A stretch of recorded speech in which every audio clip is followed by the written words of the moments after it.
రక్షించాల్సిన పోలీసులే ఇలా అక్రమ సంబంధాలతో అటు పవిత్రమైన వృత్తికి ఇటు సొంత వాళ్లను మోసం చేస్తున్నారు.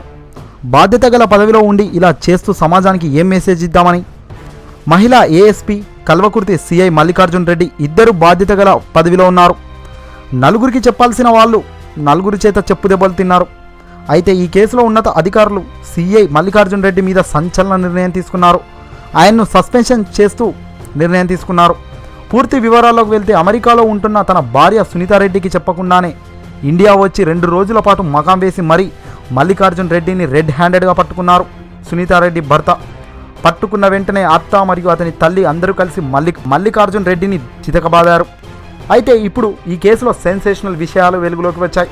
ఈ కేసులో దెబ్బలు తిన్న కల్వకుర్తి సిఐ మల్లికార్జున్ రెడ్డి ఆసక్తికరమైన విషయాలు వెల్లడించారు.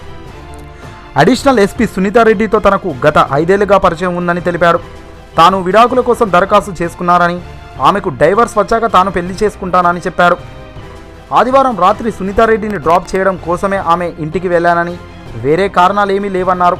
తనకు ఆమెతో ఉన్నది అక్రమ సంబంధం కాదని, ఆఫీషియల్గానే మ్యారేజ్ చేసుకుంటామని వెల్లడించారు. అయితే సునీతారెడ్డి ప్రియుడు తన భర్తకి దొరికాడు అని తెలిసిన వెంటనే సునీతారెడ్డి బాత్రూంలోకి వెళ్ళి చాలాసేపు ఏడ్చిందని పక్క ఫ్లాట్ వాళ్ళు చెబుతున్నారు.